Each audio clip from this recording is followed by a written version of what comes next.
Salut à tous, ce week-end nous vous présente la scie plongeante de chez Makita, la SP6000J.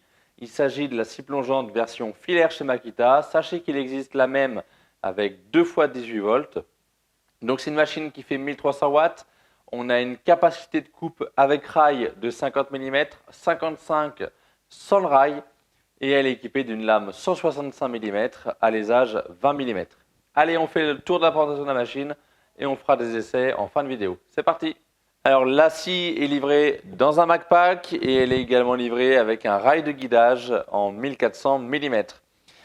Pour l'info, elle est équipée d'un variateur de vitesse qui va vous permettre par exemple de venir recouper de l'aluminium, des matériaux un peu plus durs en diminuant la vitesse de rotation et bien entendu en changeant la lame, en mettant la lame adaptée. Pour le réglage de la profondeur de coupe, il suffit de dévisser ça et de venir régler avec la petite flèche la hauteur de coupe. À savoir que, par exemple, si je règle sur 30 mm là et que je serre, ça va être ma hauteur de coupe sans le rail. Il va falloir que si j'utilise le rail, il va falloir que dans ma tête, je retire 5 mm. C'est-à-dire qu'en réalité, je ne couperai pas 30 mm, mais 25 avec le rail. Pour l'inclinaison, on a les molettes à l'avant et à l'arrière à dévisser. Ça nous permet de venir incliner la scie pour couper à 45 degrés. Si je veux aller un peu plus loin, il va falloir que je vienne du coup déverrouiller la molette qui est ici, ce qui va me permettre d'atteindre les 47 degrés.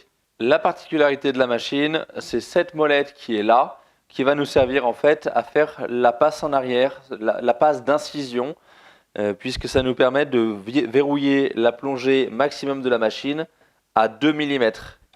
Voilà, là on est verrouillé, on ne peut pas descendre plus bas, ce qui fait que là on a un peu plus que 2, on doit avoir 7 mm, et une fois qu'on sera sur le rail, on n'aura plus que 2 mm de plongée. Une fois qu'on a fait l'incision en reculant, il suffit de revenir retirer ceci, et du coup on peut plonger complètement. Pour le changement de lame, rien de très compliqué, on vient basculer ça comme ça, on vient relâcher le cran dedans, et on a accès du coup à la flasque de démontage. On a dans la poignée une clé Allen de service, on a ici le blocage d'arbre, donc on vient tout simplement bloquer l'arbre et dévisser la lame. Donc là je ne vais pas le faire.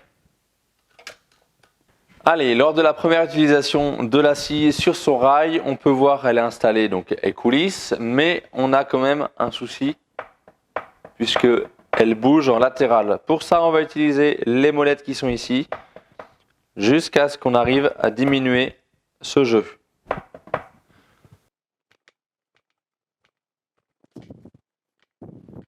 Là, on voit la scie coulisse très bien et on n'a plus de jeu en latéral.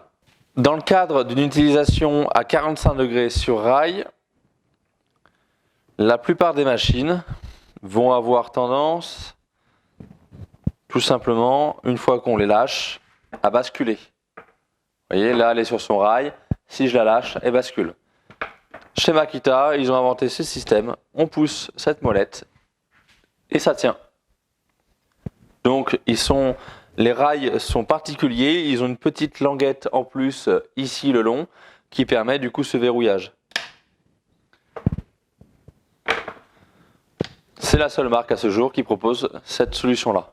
Maintenant qu'on a fait les présentations, on va faire quelques essais. Donc pour ça, un plan de travail, donc c'est du stratifié. On va venir faire une passe en arrière. Je viens d'enclencher le bouton pour faire l'incision. Donc c'est parti, passe en arrière.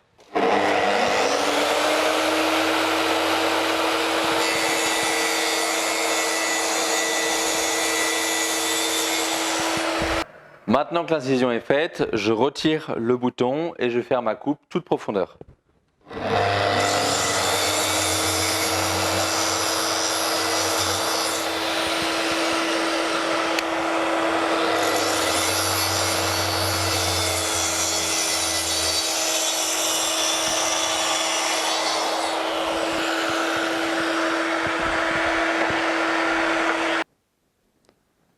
Voilà, ça nous permet d'avoir une coupe sans éclat.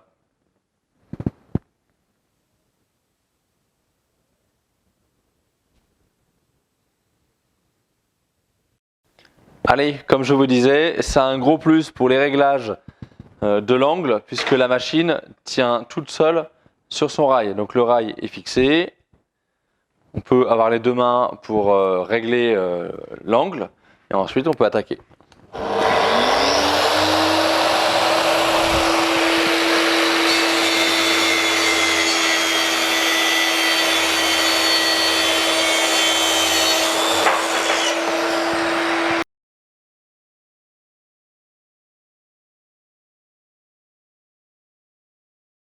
Allez, voilà pour la présentation de cette Makita SP6000J.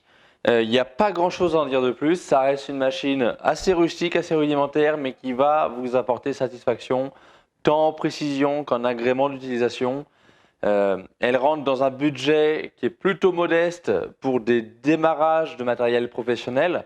Donc c'est une machine qui comblera le bricoleur amateur comme le professionnel qui ne va pas forcément faire que de l'agencement ou tout simplement le professionnel qui se lance et qui n'a pas un budget énorme à mettre dans son équipement au départ et qui sera peut-être renouvelé ou pas en fonction de ce que vous en pensez.